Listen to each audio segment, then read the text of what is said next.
Welcome back to Dice at Dusk. Tonight I'm going to talk about the 1 to 6 player storytelling game Comic Turns by Karen Rubens. Before I get to what Comic Turns is, I'd like to talk about who Karen Rubens is. Karen Rubens is a comic creator. She's a comic strip creator. She does freelance work. She does indie comics that are mostly self-directed.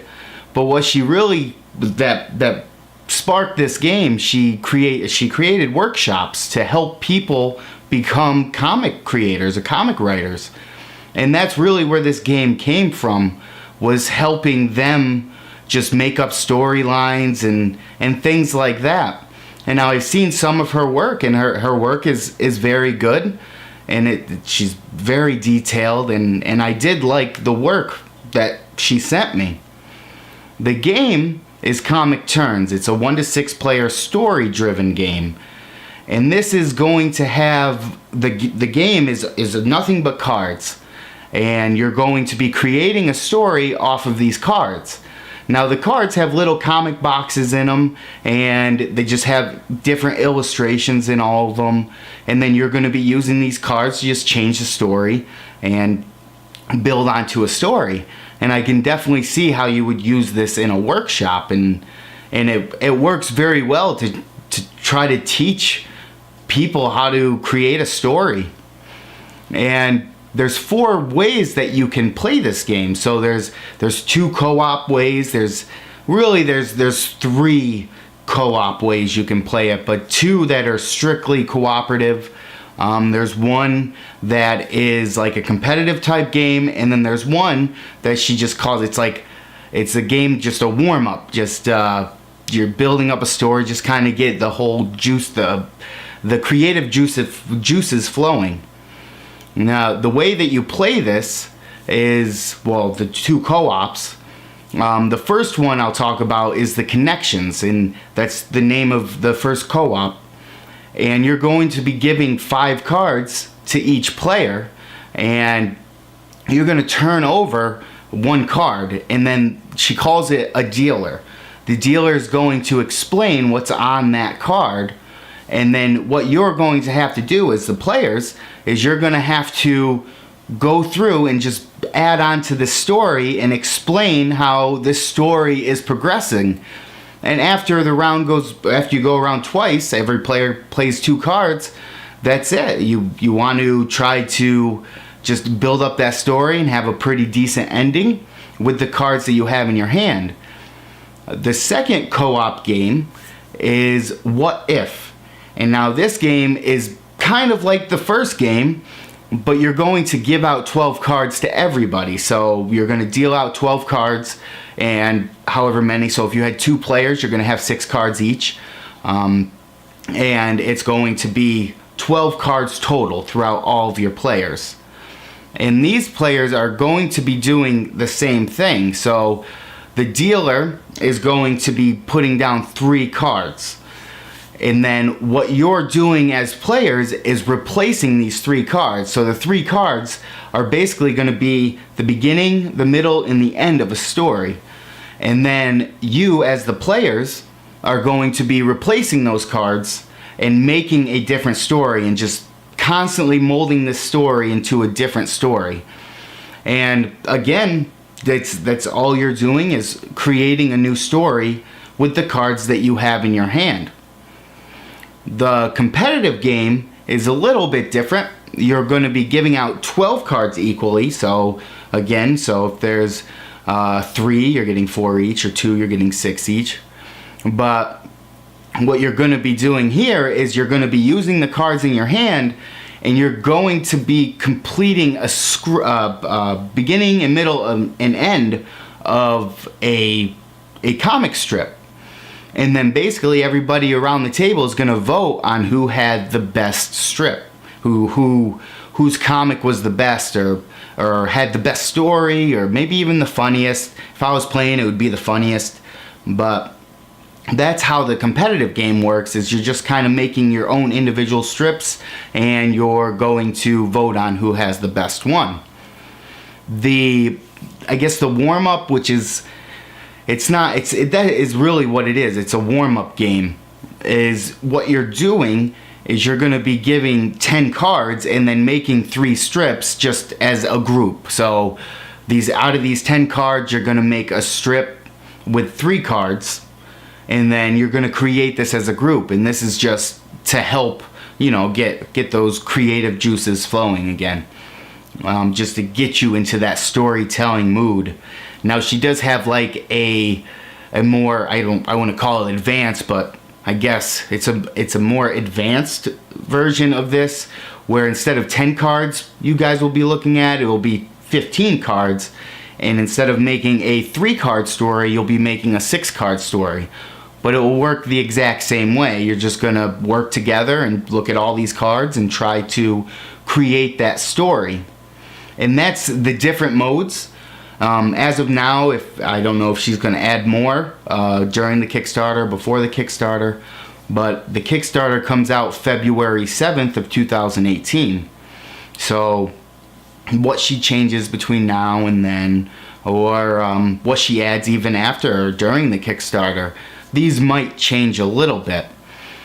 But as for the game and how it plays, this game, and the first time I started playing, I did like the warm-up thing just to kind of get the feel of it, and I instantly thought this is something that needs to be taught in like schools. Like this game works really well to help kids like learn how to tell stories, and I can see why she uses this in like that whole just trying to teach people how to play, because that is or teach people how to write these strips, because that's really how it is. And the art on it, it's like your typical, your Saturday morning or Sunday morning cartoon strips. And it really, I looked at it and I'm like, it really reminded me of reading like Mother Goose and Grimm that I used to read with my grandmother.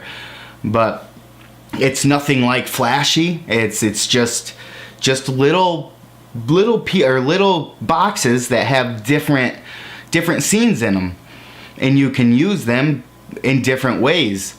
And that's just, I really think that this would be good in a teaching atmosphere. So like for kids, younger kids in school, just trying to learn the parts of a story, starting with a problem, then showing, or just the conflict, and then resolving that problem, and it really would teach kids how to create that story, and working as a team to do it, or doing it competitively, and I think that it would work very well in a teaching atmosphere, and it's definitely why she created it, and to help people.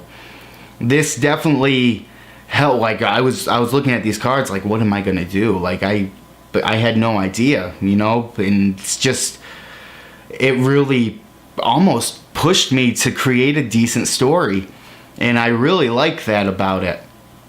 I played the other modes, and my favorite by far was the and one. So it's you're saying like it's a co-op game, but you're saying like and, so you're placing down a story and then saying and or, and then somebody's going to add on to that, and then add on to that, and then add on to that. And I just thought that was really fun when I played it, and it's a great way to keep those creative ideas flowing through your head. And as far as the quality, I mean, I got a print and play version, so really I printed it out and I made everything, and that's but I think this is what the game is going to look like. I really hope that maybe the boxes are a little bigger, like the character or the comic strip boxes are just a little bigger, but I definitely like the look of it, and I think it fits well with what she's doing. And that's basically the whole game, and I just can't stress just how much I think that this would help kids learn. Now, on the flip side of that, as far as kids, there are two different cards, really two that stood out to me. So there's one where there's this lady standing over a grave, and I just don't know how teachers or parents will feel when their kid has to create a story about death. Also, there's another one, and there's a few of them like this, of like people kissing, or a girl in the background just like looking at this muscular guy. And I don't know if kids are going to, or parents or teachers are going to want their kids, you know, making a story about this. But I mean, I talked to her about this, and two things were said. The first one is, I mean, you could take out the cards that you don't want to use. If you feel uncomfortable using any cards, you can take them out. As for the majority of the cards, they're not bad, and you can use them in so many different ways that's something an adult would see isn't something necessarily a kid will see. So that's a good way for it to expand a little bit. So something you play with your kids isn't going to be the same things, that definitely not going to be the same things that come up if you're playing with, you know, you have a few beers and you're playing with friends. But as for those few cards, that would be something that maybe parents don't want to teach. The second thing that came up was that she's actually thinking about creating one that's for kids, and just more geared toward kids and having more a kid-friendly theme. And I thought that was really cool too. But again, I can't stress the amount. As simple as this game is, I just think it's a great learning tool. If anything, like, it's just a way to create stories and learn how to create stories, especially if you're trying to get into creating comic strips. I think it would be good for you, because it will help you out. You don't have to worry about what's in the picture. You're just kind of making up what is in the picture, and you're creating the story off of that. But that's Comic Turns.